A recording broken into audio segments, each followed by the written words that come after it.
Right. So today we will look at what makes machine learning so special, yeah, and powerful. And we'll also see, okay, since many of you are coming from mathematics, and even if you're not, you have taken several courses in your undergrad or masters if you're done in mathematics. So we would want to know, how does machine learning connect to the mathematics you already know? Have you seen any examples of mathematics that learns? And finally, as I said last time, it's always good to know the limitations, yes, and open problems in your work, whatever you're working on, whatever you're studying. So far we have been talking up machine learning, saying it's just magic and all that, yeah, but we should know what are the limitations, where are the problems, because in there lie opportunities for improvement, right, or answering, let's say, open questions or open problems. So we will try to look at these things today. Let's see if this can change. So although there is no one specific answer to this thing, that is what makes machine learning so special, but there are some broader aspects. Okay, so we will look at those today in some detail. First is the power of universal approximation. So क्या होती है universal approximation? कोई आपने कोई universal approximation theorem पढ़ा है किसी ने? पढ़ा हुआ है? मैथ में होता है? मैथ में होता है? तो वैसे in general, what is a universal approximator? चलें उसी में बता दें क्या है?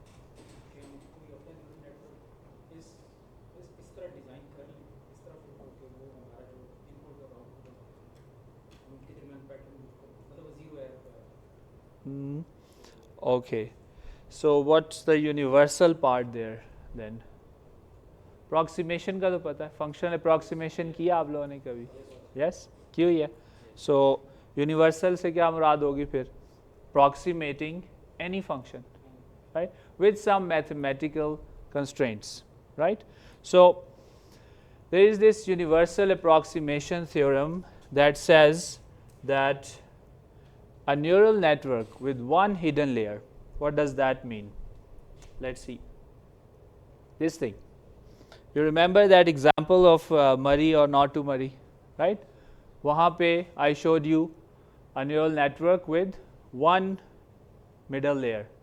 Input था, then two people there, yeah, or output था.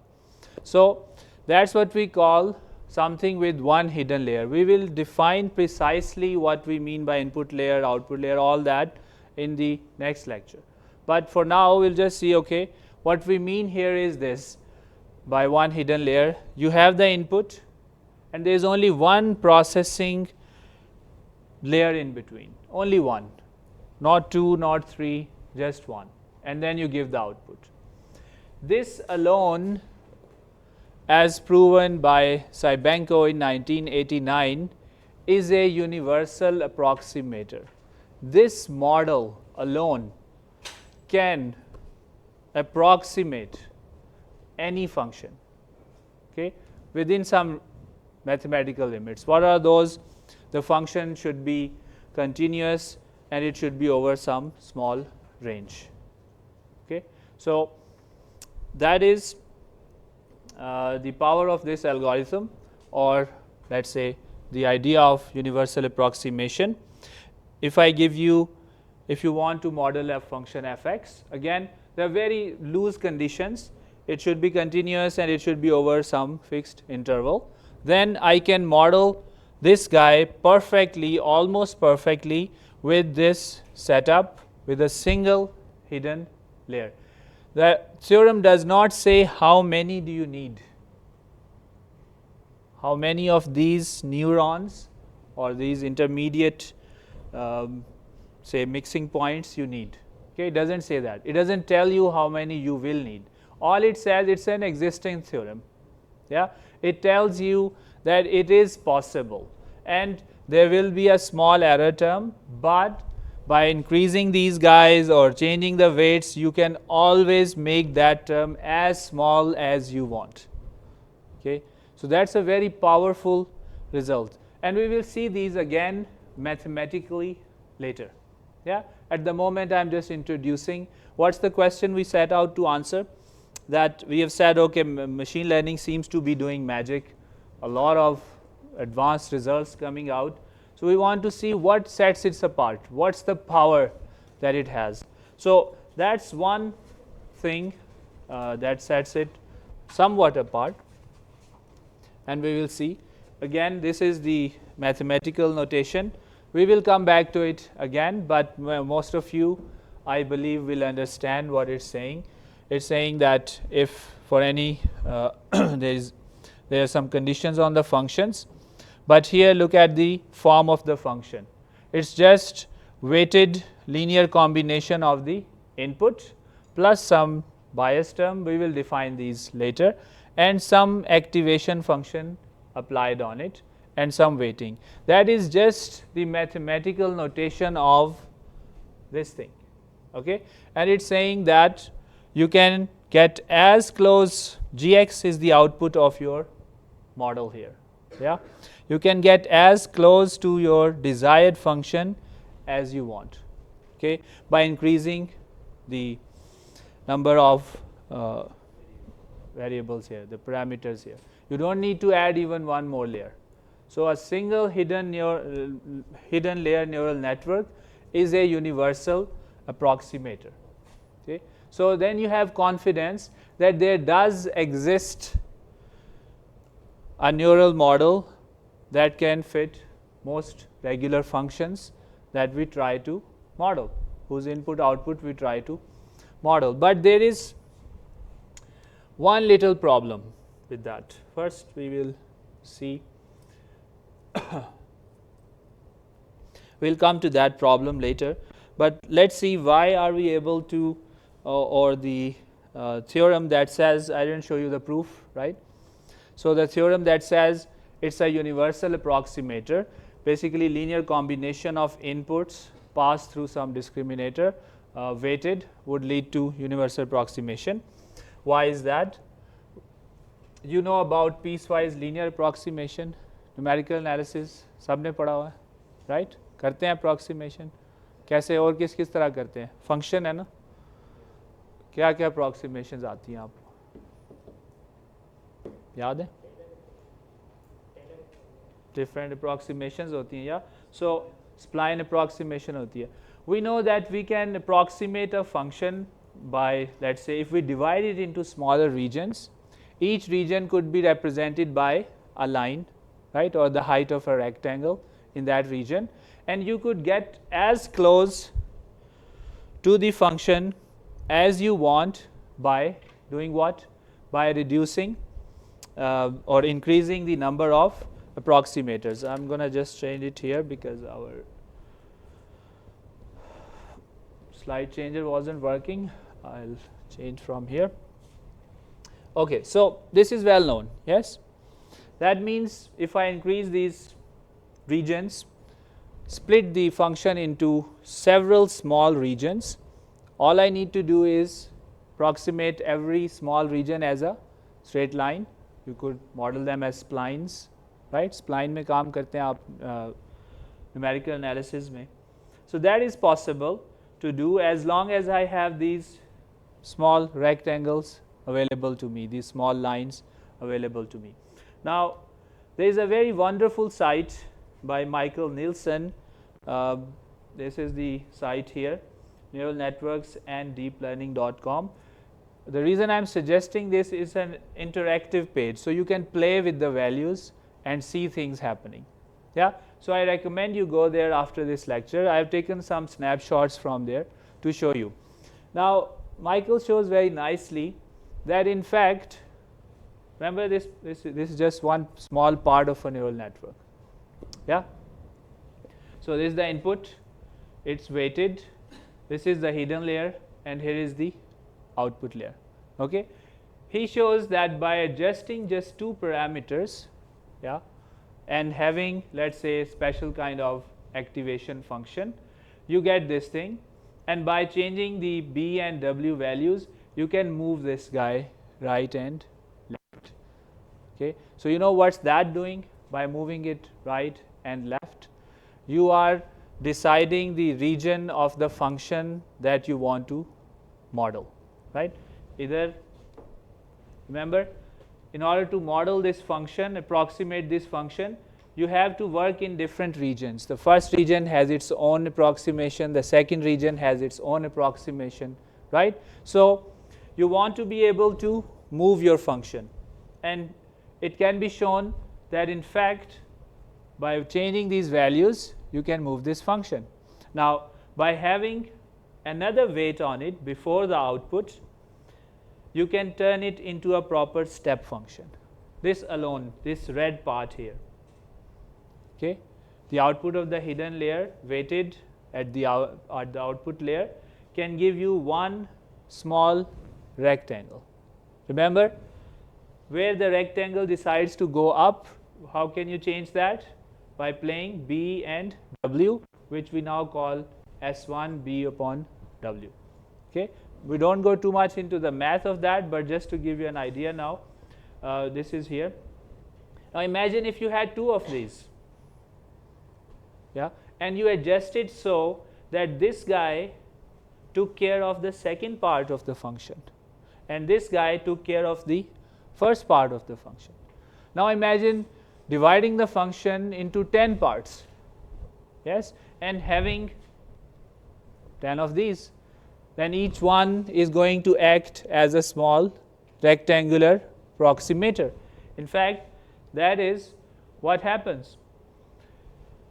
Each one of these is leading to a rectangle, and here I am changing the values, just playing with some of the values, and I can bring the rectangles as close as I want so that the total error is reduced. Yeah. Now I could only go up to 0.47 or 0.42 by changing these values, but see, originally I had these rectangles. Who provided me these rectangles? These guys. Playing with the weights and the biases, I am able to move these rectangles right and left. First I set them, and I am also able to, with the final multiplier, I am able to change their height or direction. Okay, so with that I can try to make this shape. Of course I won't get very close. Why won't I get very close in this case? Too many, too few rectangles. The regions are too broad. Yes. What's the easy solution? Add 100 more of these, 200 more of these, 1000 more of these, and I can divide this into so tiny areas, and in each region I can fit a small rectangle. And if I get 1,000,000 of these, you won't be able to see that it's an approximation, right? There will be so many small regions in here that I will get this thing.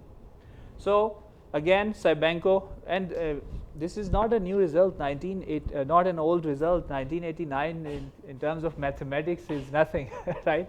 Math में तो बड़े-बड़े result सारे 3000 साल पहले, 2000 साल पहले Gauss के time में हो चुके हैं, right? But that gives you an idea that this field has a lot of potential for mathematicians, right? To provide proofs, to provide theorems, to provide optimizers, mathematical results to all these problems. So थोड़ा सा idea हुआ है यहाँ पे, right? जी जी.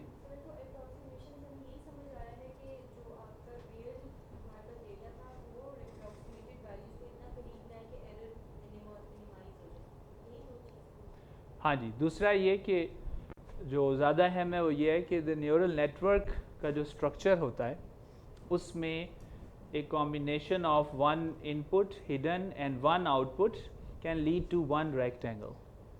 ठीक है, इस rectangle की आप पोजीशन और हाइट चेंज कर सकते हैं. या since you have that, if you have two of them, आप दो रेक्टेंगल बना सकते हैं. ठीक है, आपके पास 1000 हैं तो आप 1000 बना लें, और उन 1000 को आप ऐसे एडजस्ट करेंगे. Of course we don't adjust them by hand.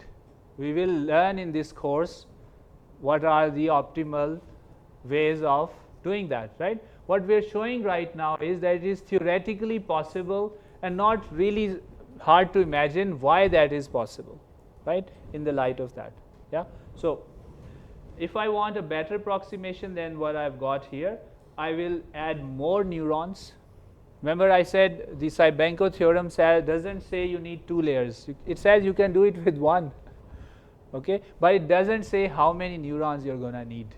Okay, so I could add more and get more rectangles. उन सबको मैं adjust करूँगा and I can get these. Of course, the goal of learning is to automate this process, right? ये तो भी मैंने खुद ही उसके ऊपर cursor से किया था ऊपर नीचे values, yeah. But the goal of learning is to automate. But let's say you want to teach a cat calculus. ठीक है, टाइम ज़ाया करना चाहिए कि नहीं चाहिए? बिल्ली को कैलकुलस सिखाना चाहिए नहीं. सो जिसको आप लर्न कराने जा रहे हैं पहले उसका पोटेंशियल चेक किया जाता है, ऐसे ही है ना. We are checking the potential of this structure. Is this structure able to learn? Is it dense enough to absorb different kinds of functions or not? अगर वो कर ही नहीं सकता तो आप लगे रहें डेटा डालते रहें, कभी न्यूरॉन बढ़ाएंगे, कभी लेयर्स बढ़ाएंगे, कभी वेट चेंज करेंगे, right.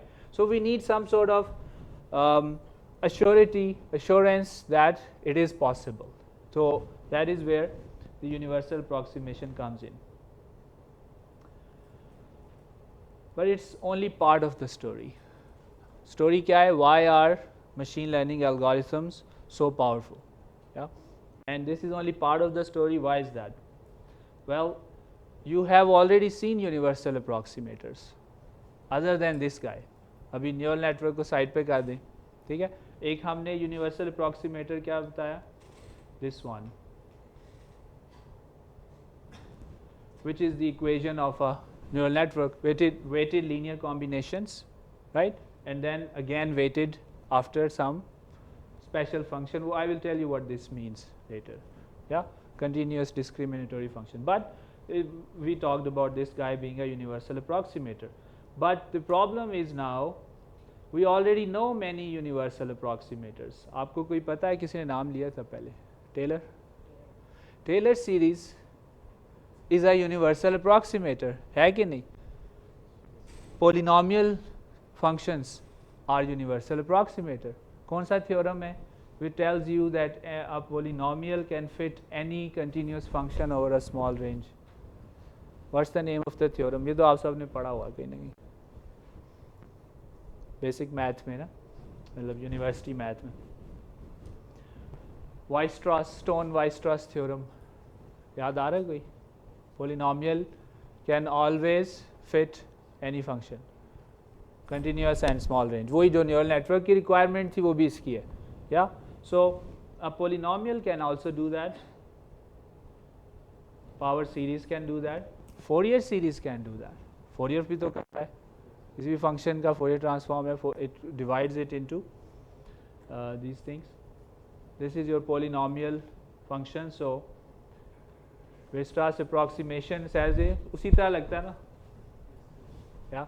Now all of a sudden things got confusing again. पहले लग रहा था कि यूनिवर्सल अप्रॉक्सीमेशन इसके पीछे है, ठीक है. आप जाके कोई आपसे पूछेगा ग्रेजुएशन के बाद why are neural network so powerful, you say universal approximation. जैसे ए hang on, a polynomial is also a universal approximator. और फिर आप अच्छा हाँ. So let's drop the neural networks, let's drop machine learning and go to polynomials. तो क्यों नहीं करते? Yeah. So there are reasons for neural networks being more powerful than these. Yeah, the way they update iteratively. So I just wanted to show here that this is polynomials can fit any function. You have theorems. Fourier theorem says that you can write any function as a series of course, again they are also approximations, but they also say that the error epsilon can be made as small as desired, just like the neural network thing or the machine learning thing. Yeah, so you can fit sinusoids into any function, even if it's not periodic. Yeah, periodicity is really near. So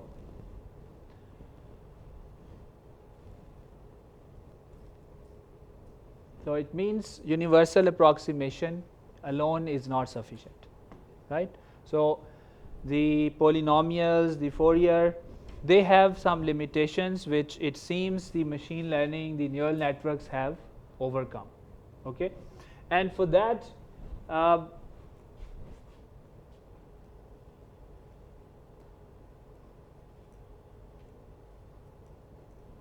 there is another thing that it seems sets neural networks apart, or machine learning in general apart. That's the power of generalization. Yeah. So, you know, a table is also a universal approximator. If you give me a function and I just make a table where I write all the values and in the other column I write the answer, so that's also a universal approximation. Why do we approximate? Why do we form a, let's say, a candidate function for a function? Why do we do that? So we can interpolate, extrapolate, and see what other functions look similar to this guy, are different from this guy, all of that. This is called generalization. Okay. The problem with Fourier, polynomials and all those is that they are not generalizers. They try to fit that function exactly, and they are very good at it. They are universal approximators. So is the neural network and most of the machine learners. Yeah, but on top of that, they are the neural networks, machine learning, modern machine learning, they are good at generalizing. Okay. Now generalizing meaning they can interpolate, extrapolate, fit new data and learn general class, where is this function coming from. Okay. Now the question then is, why are they better at that? How are they better at these generalizations compared to your other universal proxies? वरना उन्हीं से हम कर लेते हैं ये सारे काम जो आजकल हम कर रहे हैं. Yeah. So the power of over parameterization. This is where the idea of the machine learning lies mostly. The power of over parameterization, which is the idea that we use much more parameters than we actually need. Okay. So in big neural networks, we use, let's say we might be using millions of parameters, weights, right, where in fact you could fit that function with maybe only thousands of them. बाकी सारे क्या कर रहे हैं? Yeah, that is called over parameterization. Using more parameters than your problem needs. Okay. So Occam's razor idea है क्या चीज़ है? This guy Occam, पुराना है, सुना हुआ Occam's razor? नहीं यार, मैथ्स वालों को पता होता है, बहुत मशहूर है ये. Yeah. Okay. So this is what it is. Plurality should not be posited without necessity. ठीक है, ऊपर लैटिन में लिखा हुआ जो इसकी अपनी लैंग्वेज थी. In mathematical modeling language, we are saying model parameters should not be increased without necessity. Do not increase model complexity without necessity. Yeah. But now the idea of neural networks and machine learning seems to be going opposite to that. It's saying use a lot of extra parameters to get more powerful result than other universal approximators, right? So what is going on? The answer, okay, it's still an area of research right now, today. Okay, it's an open question. Why does over parameterization help machine learning so much? Okay, but it's not, we don't have any idea.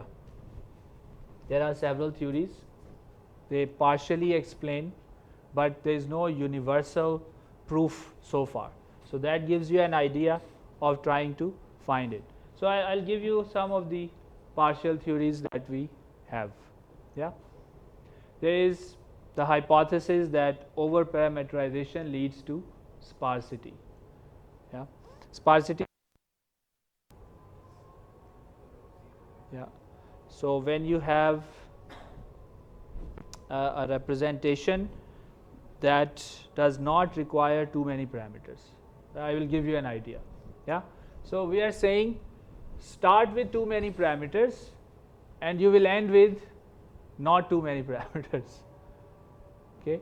So this is what over parameterization is saying. For example, this is a neural network. It has a lot of links. Yeah. Each one of them has its own parameter. But what we find is that often once it has learned, we can remove the weights that are not heavy and come up with a sparse version of it. Okay. So ho kya raha hai? In a way, what we are doing is we are telling this network, okay, I don't know which links are important. ठीक है, मुझे नहीं idea. So I'm going to give you a lot of them. क्या मतलब हुआ? Over parameterization. Yeah, and you choose the ones that are important and keep them. बकिया को low weight दे दो. ठीक है, जो आप pruning कर रहे हैं, you are getting rid of those extra ones now. Yeah, so this is what the hypothesis, first hypothesis is saying. Then there is another hypothesis, the lottery ticket hypothesis.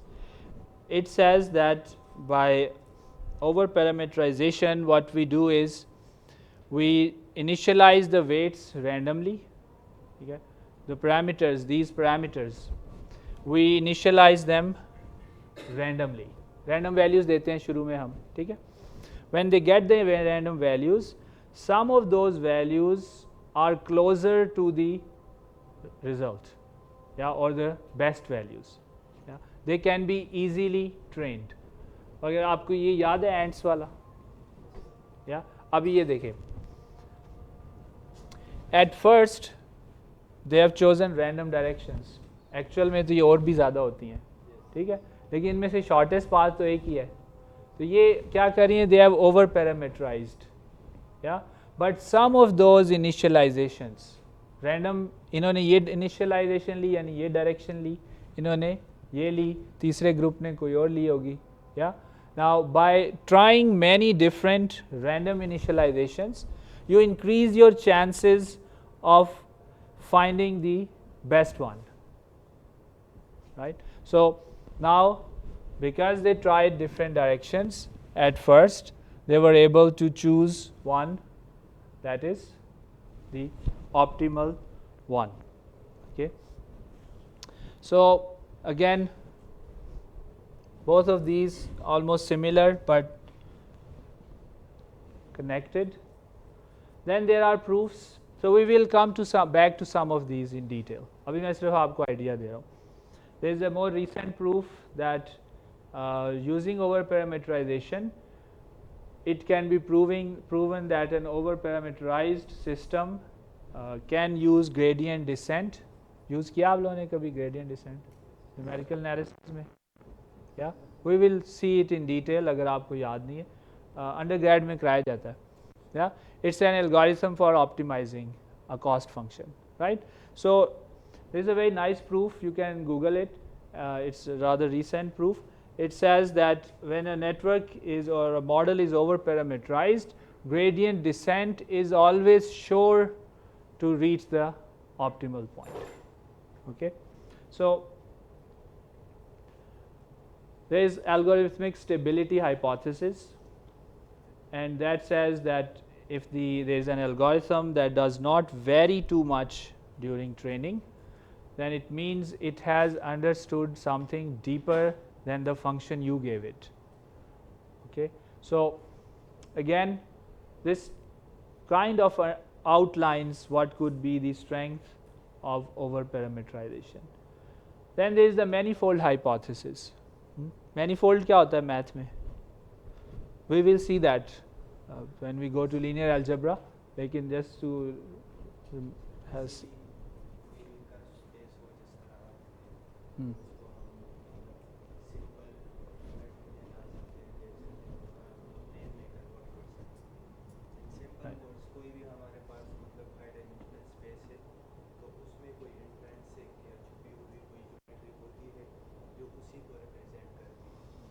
Okay, so it's kind of a subspace or a variation space of the space that you know. Yeah. So the manifold hypothesis says that actually in high dimensional data sets, the real data or the real points of interest lie in a smaller subspace. Okay, I'll give you an example here. This one, it seems this is in 3D, right? R3, yeah, 3D space में ये है. But if you look at it carefully, the whole data of interest lies just in three things. कहाँ lie करता है? It's the intersection of two lines and a plane. You don't need to study the whole space. Now these three together would form a manifold of the whole space. So similarly here, a data may look like it's in 3D, but it might turn out that it's actually on a special surface. अब 3D तो पूरा का पूरा है, लेकिन इसके अंदर से if you take a slice out of it, and now instead of measuring distances in 3D, if you could measure distances directly along this manifold, along this path, you could get better results. Yeah. So the manifold hypothesis says that over-parameterization helps us. So by over-parameterizing, we start with the big space, but then we are able to narrow in on the shape or the space that is of interest. The part, and part doesn't mean just one piece, it can be a shape inside there. Yeah. So we are able to find that shape. So we will come back to these more in a more mathematical way. At the moment, I am just giving an idea of why the over-parameterization thing might work. So in a nutshell, in summary, we are saying that neural networks, machine learning are very powerful because they are firstly universal approximators. अगर ना होते तो फिर भी मसला था, हर बंदा try नहीं कर सकता. Your problem is not guaranteed to fit into it, right? But because they are universal approximators, हमें ये तसल्ली है, we are sure that a neural network exists that can solve my problem, right? पहले तो ये तसल्ली होगी. Then we realized that alone isn't enough because Fourier transform, the Taylor series, these polynomial functions, they are also universal approximators. So there we found, okay, what sets these guys apart is over-parameterization using a lot of parameters. याद है आपको brain के कितने थे? 100 नहीं, parameters कितने थे? 100 trillion 100 billion तो न्यूरॉन्स हैं, उनके कनेक्शंस आर पैरामीटर्स, या एटलीस्ट तो 100 ट्रिलियन, या और ये चैट जीपीटी वगैरह कितने ट्रिलियन न्यूरॉन्स पे ट्रेन हो रहे हैं ये इस वक्त. आप you can read about it, right? So what we are doing is using a lot of extra parameters, and they are helping us find the best ones. Okay, so now this is also a concern. Over parameterization is a good thing, yeah, it seems so, हमें help कर रहा है. But then we could get into trouble. Why? Because it could become computationally problematic. अब आपने million parameters डाल लिए हैं, अब सॉल्व कौन करेगा? अभी निकाला है ग्रेडियंट मिलियन वाले मिलियन इक्वेशंस, या उसका ग्रेडियंट निकालना पड़े तो क्या करेंगे? रोना शुरू कर देंगे. या so we could run into trouble then. So इतना अभी भी मसला फिर हल नहीं हुआ.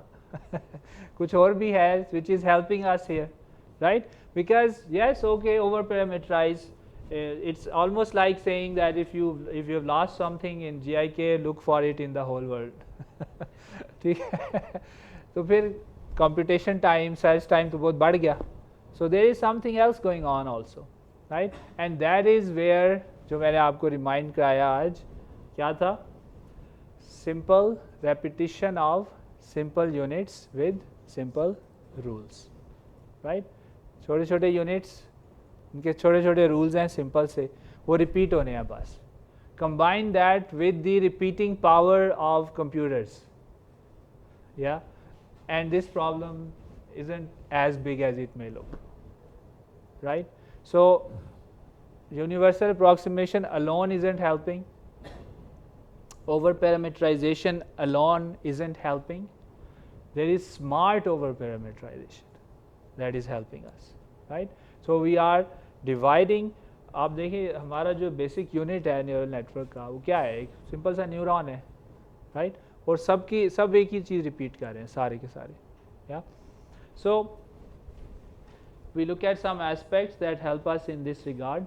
As I already said, the power of lots of repeated simple units with simple rules.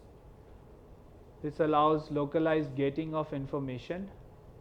So we had already seen the brain does that. 100 billion neurons, 100 trillion connections, parameters, yes, and each one amazingly simple. ठीक है, एक खास potential build हो गया, send a signal, नहीं build हुआ, let it dissipate, ख़त्म हो जाएगा, दोबारा बिल्ड होना शुरू हो गया, होने दें, जब तक वो एक खास थ्रेशोल्ड क्रॉस नहीं करेगा, डोंट डू एनीथिंग, सिंपल, बहुत ही आसान सा रूल है, या?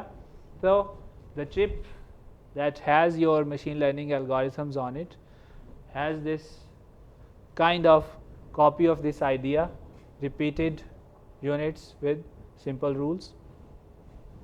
These were the, yaad hai wo mari wali problem, yes? So you had inputs coming in, you were summing them and looking, weighing them and summing them and seeing, okay, should I panic, should I apply for leave, should I activate, hona hai maine ya nahi hona, right? जवाब क्या देना उसमें, yeah? So as Feynman would say, it's not complicated, it's just a lot of it. Okay, again a lot से problem हो सकते हैं computationally, but what we did was keep things very simple, yeah? So second thing that helps, as I said, because we are over parameterized, we have so many parameters to play with, and that helps with universal approximation. If you were to adjust, suppose you're playing something in your car, all you have is one dial, ज़्यादा उसकी आवाज़ कम ज़्यादा कर सकते हैं, yeah? Compare that to an equalizer where you can play with individual frequencies, you can form any shape you want, right? So definitely having a lot of parameters does give you flexibility. होता है आपने इनको ना छेड़ना हो, fine. Over parameterized है, adjust the ones you are interested in, right? So forming a function is also like that. If I just give you this line and I ask you to convert it into this function, and you can only move it up and down at 2 points, फिर तो कोई ख़ास बात नहीं बनेगी, yeah? But if I give you more points, you can try to make that shape. Then there is the power of bases and their weighted combination. A lot of problems can be divided into features or bases, right? What is a bicycle? Yeah, maybe hard to define sometimes, but if I tell you I see something that has one wheel only, is it a bicycle? No. I see something that has 3 wheels, is it a bicycle? No. So features हैं, 2 wheels होंगे, ठीक है, handle होगा, गद्दी होगी, और कुछ range होगी कि कितना फासला है इनके बीच में. These are features, yeah? And then we could combine these features, weigh them together, और मिला के हम decide करेंगे कि what are the chances that what I'm looking at is a bicycle. So just to show you mathematically the power of bases or features, this function may look a bit complicated, yeah, but you would be surprised to find that it's just made up of 3 simple sinusoids. Okay. Now why is that important? Where are the features here? Let's see this. कौन करता है इस तरह function को sinusoids के sum में convert? Fourier transform. What is the Fourier transform? What does it do? पढ़ा हुआ आप लोगों ने? पढ़ा हुआ है ना? Right. So what does it do?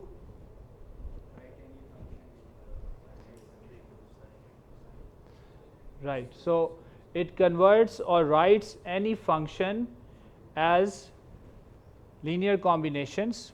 Integral be linear combination and continuous linear combinations of sinusoids, complex sinusoid, sine, cosine.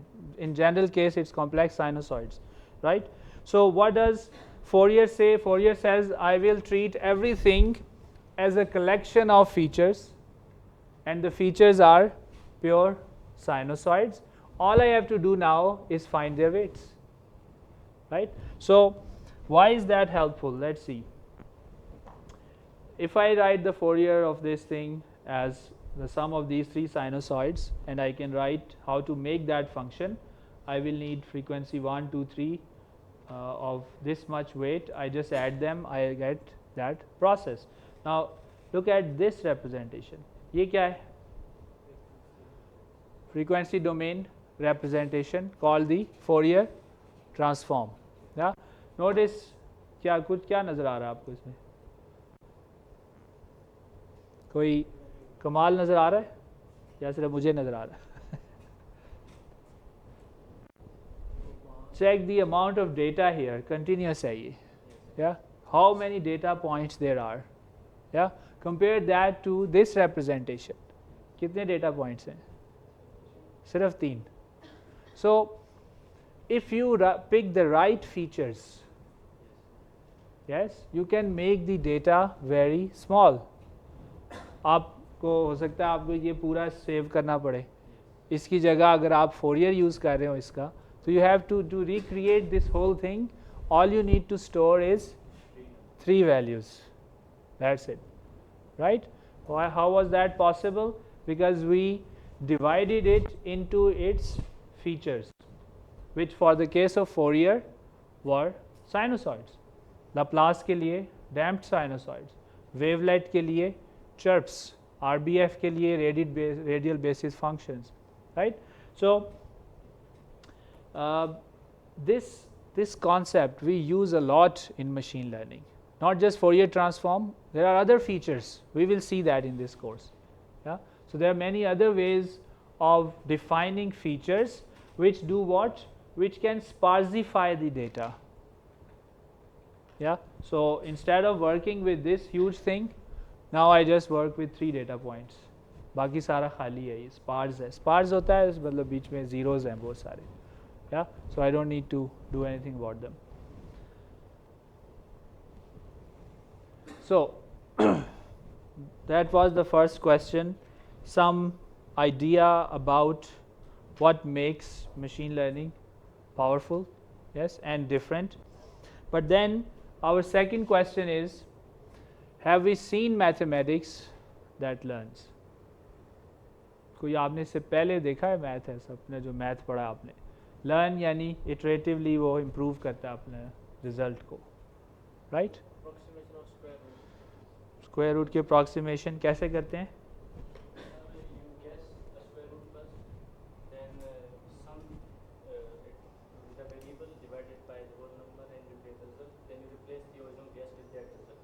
Okay. Numerically solve this thing, right? और कोई याद आते हैं आपको? Let's see. Roots of a polynomial. This is the analytical direct solution जो आपको पहले सिखाया जाता है स्कूल में, right? कॉलेज में. How do you find these roots of the polynomial? Well, you bring it in some standard form. You try to use various tricks, factorization, and all that. Once you're done with that, you get your roots. Yeah, पर ये analytical method है. If I change these values here, if I make it x to power 4, things change suddenly. Now I have to teach you more tricks, lots of variations here. Yeah, compare that to this guy. How do we find the roots of a polynomial in numerical analysis? The easiest way? Bisection method. Very simple rules, है ना? अब compare that. अगर मुझे एक machine को सिखाना हो तो ये बिठा के पूरा ये सिखा सकता हूँ, ये ज़्यादा easy है. Simple steps. Yeah. So this is the math that is learning. Yeah. So you know the bisection method. If we know that there is one root between these 2 points. Slowly it is converging towards that. आप जाके अगर अभी numerical आप किसी ने नहीं लिया तो you can just go through bisection method, you will get the idea. But that means you have already seen some mathematics that learns, right? So entirely नया नहीं है machine learning का idea. Yeah, this is also learning slowly. Actual तो ये है ना, direct, analytical. But analytical has so much variation, it needs so much intuition, so much trickery that it's hard to teach a computer. On the other hand, teaching this is actually an algorithm that a computer can easily follow. Simple repeated steps. It will repeat those steps. यहाँ से शुरू करेगा, move in करता जाएगा, bisection region को cut करता जाएगा और it will reach that. And you could do even something smarter than that, not just use the value there. You could use the local behavior of the function like its gradient or Hessian to decide which way to go to. ये कौन सा method है? लिखा हुआ ऊपर. Okay, Newton method. पढ़ा हुआ है? Yeah, that was also learning using the उसका gradient use कर रहा होता है वो, right? So it is also learning. It's finding its way to this guy. देखिए हर step पे वो करीब आता जा रहा है. This is iteratively learning the solution. Finding optima. आपको एक function given है, you want to find its extreme values, right? कैसे करते हैं analytically? क्या तरीका है? Find the derivative, solve for x, then check the second derivative if it's a minima, maxima. If you don't care which one it is, just take the first derivative and put it to 0. ये analytical है, yeah. But as soon as you have a function of 2 variables, you are dealing with gradient, right? Now how do we do that? You take the gradient and you set the gradient equal to 0, which is now a system of equations.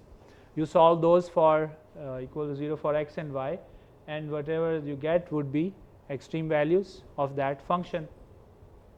और आपको पता है इसमें आप कितने methods पढ़ते हैं, कितने ट्रिक्स पढ़ते हैं, क्या कुछ उसके बाद एग्ज़ाम में जो आता है वो फिर आपसे हल नहीं होता. ऐसे ही है ना. Analytical solutions of OD PD, फिर होता है ली सिमेट्रियाँ लगा लो, ये कर दो, सब कुछ कर कर आके. तो अगर आपको नहीं अभी तक समझ आई तो मशीन को कैसे समझाएंगे हम? Yeah, so this is not going to work for us. So what can we do now? Even with this analytical, imagine having to do this for a function of 1000 or million variables. मसला हो जाएगा, सही है. Even 2-3 में ही मुश्किल हो जाता है analytically करना. So instead of that, we could have a iterative learning way algorithm. आपको already पता है gradient descent, right? What it does is it says, well, if we are able to identify that there is a minima here, we could start with a random initialization in that region, and then on each iteration we see where is the gradient pointing, right? So they say it is like going down a hill in thick fog. सही है, अब thick fog आ गई है, आपके पास कोई और system नहीं है, आपने हिल में नीचे जाना है वापस, right, towards the valley. So what do you do? At each step you see, सारी तरफ देखें सबसे ज़्यादा ढलवान किस तरफ है. ज़ाहिर है वर्टिकल हुई तो मसला हो जाएगा, लेकिन है जो मैनेजेबल ढलवान है, राइट. इसके लिए भी मसला हो जाता है ऐसे वर्टिकल के लिए, वो एक्सप्लोडिंग ग्रेडियंट जिसको हम कहते हैं. तो बहरहाल this is an iterative way. Update at each point, check where is the gradient pointing and takes a small step there, then take a stop. And यहाँ पे वो gradient किधर point करेगा? 0 हो जाएगा ना gradient.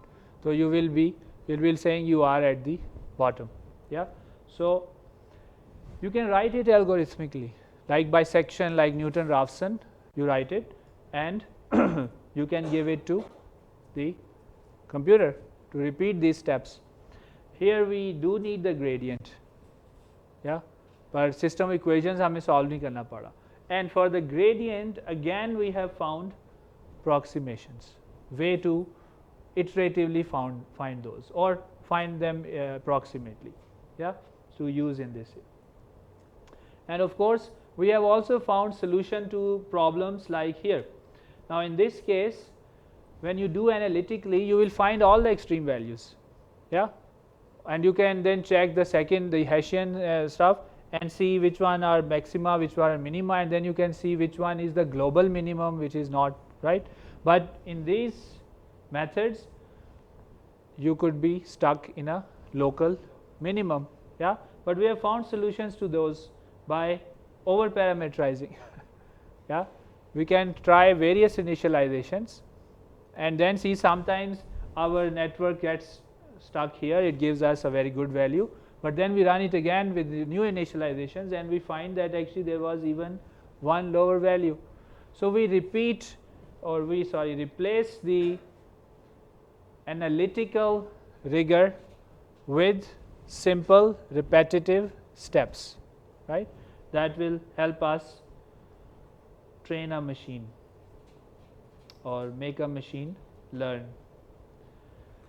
So have we seen maths that learns in probability theory? Yes, probability का course लिया हुआ है किसी ने? बल्कि कौन है जिसे नहीं लिया? सबने लिया हुआ, एक कोर्स लिया, दो लिया, एडवांस भी लिए या कोई? दो लिया आप? अच्छा, ज़्यादातर अंडरग्रेड में एक होता है या बेसिक प्रोबेबिलिटी होती है. बेस थ्योरम पढ़ते हैं आप लोग? Yes.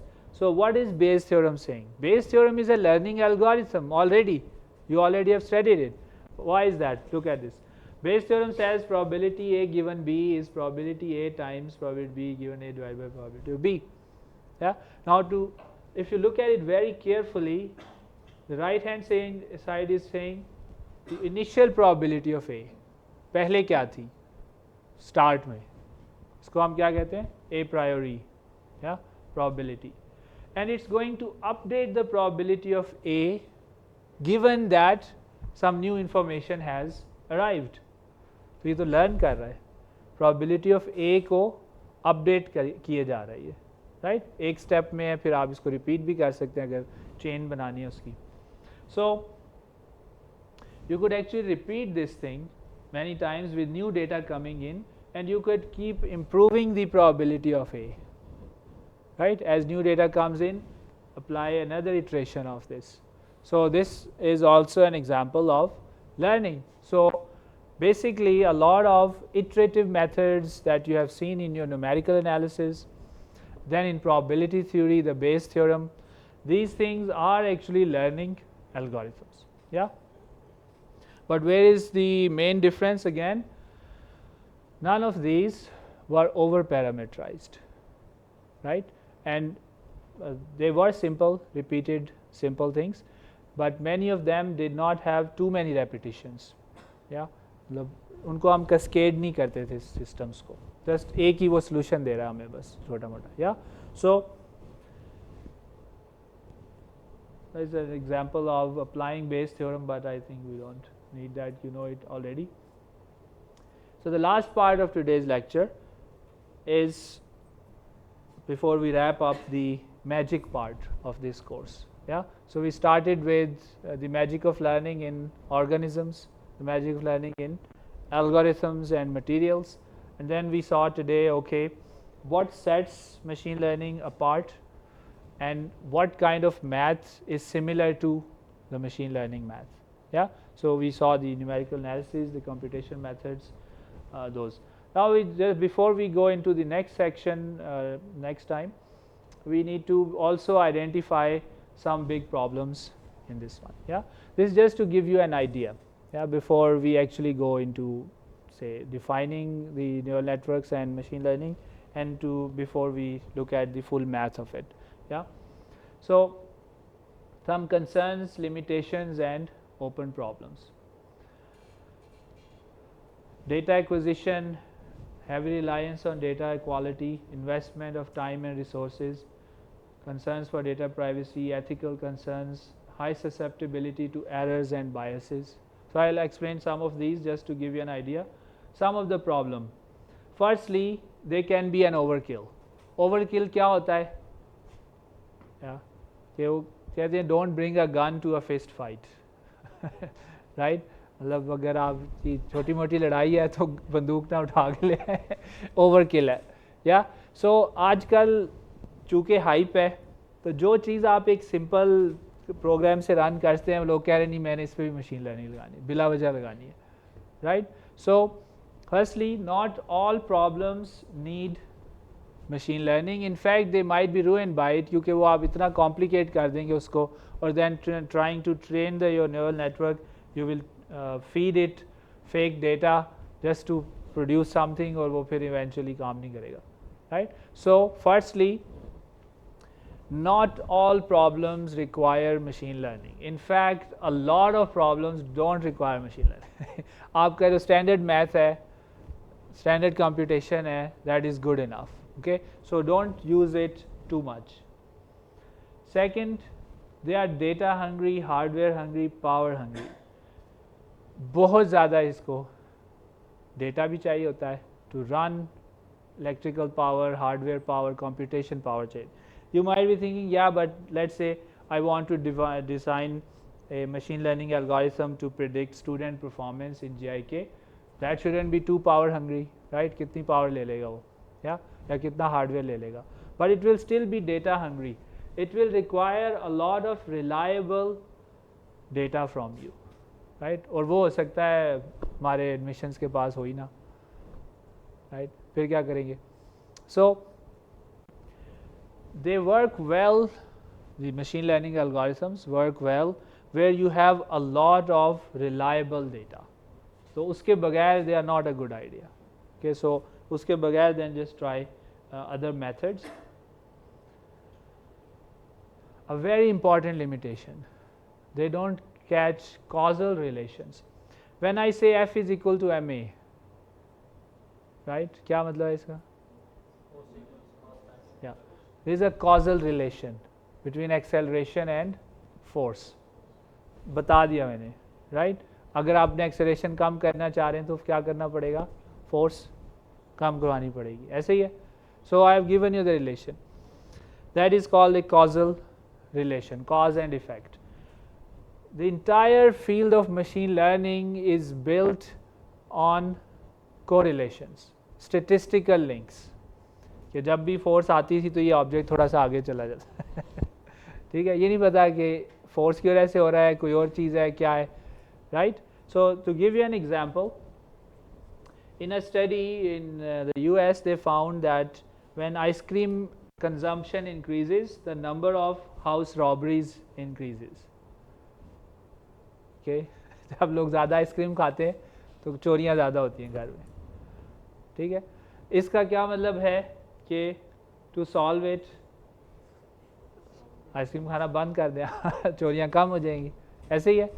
This is what the neural network by the way might give you. Okay, क्योंकि it can only see statistical relation, correlation जिसे हम कहते हैं कि things happening together may have a link. या पर असली मसला क्या है, नॉर्मली समर में लोग आइसक्रीम ज़्यादा खाते हैं और उसी में वो छुट्टियों पे जाते हैं और आजकल वो फेसबुक पे भी लगा जाते हैं कि हम तो जा रहे हैं भाई पीछे से जिसमें चोरी करनी है. और ये इसका होता है, वेस्ट में तो होता है कि वो कुछ ग्रुप्स होते हैं वो नज़र रखते हैं सोशल मीडिया पे कौन आजकल जा रहा है, स्पेन जा रहा है, कौन कहाँ जा रहा है. So basically without seeing this part of the picture I cannot give you a true remedy, right? I might give you the wrong remedy, stop eating ice cream, right? क्योंकि correlation है, link लग रहा है मुझे. Yeah, so the current neural networks and machine learning are entirely built on correlations, statistical relations. Yeah, आप कहते हैं this is the data, when I saw this data this happened, when I saw this data this happened, now you map them. तो वो तो correlations के लिहाज से map कर देता है, causal relation नहीं डालता, right? So where you do need causal relations, these guys so far are not a good idea. And next time we will see there are efforts to bring causal relations into neural networks now, right? Or hopefully we will bring it, yeah. But it is still an issue which needs, say, broader resolution. There are the issues of bias, reproducibility and verifiability. It is hard to identify ethical biases in training data and in results provided by a big machine learning algorithm. I'll give you an idea. पहले तो ये वाला देख लें आप. Now a bank says we have a very smart AI system. It will take your data and decide if you're going to get a loan or not, right? वो कह दिया बस नहीं दिया because it's so smart. किसी ने check किया है, okay, let's check it. Is it very reliable? We don't know because there are a billion neurons in there, right? And थोड़ी सी वेरिएशन आपकी वैल्यू में हो गई कि आपके पास इस वक्त $10 की बजाय $11 है या $10.1 है, तो आपको एकदम हो गएगा हाँ ले लें आप, कोई बात नहीं, लोन ले लें, right? So there are ethical issues behind machine learning because they kind of hide these things. They are hard to verify and they are trained on data that is generated by humans often. In fact, there's a nice paper by these Mehrabi and others. I think you should read it, a survey on bias and fairness in machine learning. So there are ethical issues. Amazon had developed an AI tool to decide. आप उनके पास CV आते थे, they would give it to an AI tool and it would decide if this person should be interviewed or not. थोड़े अरसे में उनको पता चला कि वो women के तकरीबन सारे CV रिजेक्ट किए जा रहे थे. ठीक है, उनका ये कैसे हो गया? जब उन्होंने चेक किया तो उसकी ट्रेनिंग, जो ज़ाहिर है उसको ट्रेन किया होगा ना यूज़ करने से पहले, सारी ट्रेनिंग हुई थी on highly successful people in Silicon Valley, US की जो सॉफ्टवेयर का हब है. And nearly all the successful people in Silicon Valley are men. ठीक है, और मेन राइट थिंग्स डिफरेंटली. वो थोड़ा जब CV लिखते हैं ना तो वो लिखते हैं कि मैनेज्ड, रैन, या वीमेन जब CV लिखती थी तो वो लिखते हैं कि इंगेज द टीम. बंदे कहते हैं मैंने चलाई है. ठीक, तो वो क्या कर रहा था, नॉट जस्ट बाय चेकिंग कि this is a female name, it was checking the language in their. उसने सीख लिया था खुद से. ठीक है, कि वो जो वर्ड्स हैं, फेमिनन लैंग्वेज है, अगर उसमें आ जाती है वो कहते इनको रिजेक्ट कर दो because they can not be highly successful, not because they are not competent, because their network was trained on data of successful men mostly. Yeah, so there are big ethical issues involved. Again, there are reproducibility issues, not just bias issues. Hard to verify. As I said, if you go to this guy and say, okay, why did the AI reject my case specifically, it will be very hard to verify. ये वो इतना ज़्यादा data उसमें feed करते हैं कि like पता नहीं बस कर दिया उसने. ठीक है, so it can lead to social injustice. जिस कुछ ग्रुप्स को जिनको ज़्यादा ज़रूरत है शायद उनको लोन नहीं मिलेंगे, दूसरे ग्रुप्स लेते रहेंगे. So these are real problems. Pakistan में तो अभी इतना आया नहीं है, पर in the west they are trying to get everything done through automation, through expert systems, through AI, and there they have to look at these things. Reproducibility क्या होती है साइंस में?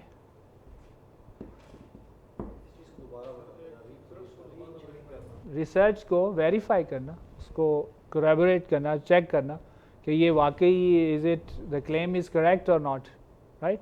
So in pure maths it's rather simple mostly, yeah, but in most of other sciences experiments have to be repeated by many different teams before they are confirmed to be true.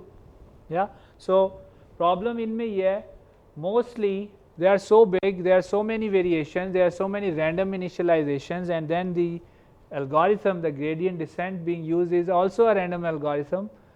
कई दफ़ा a lot of people are now saying that we cannot get the results that this team is claiming. Yeah, so and the team says, yeah, we tried again and this time we also got different results. ठीक है, so science is built on reproducibility and verifiability. So what's going on here?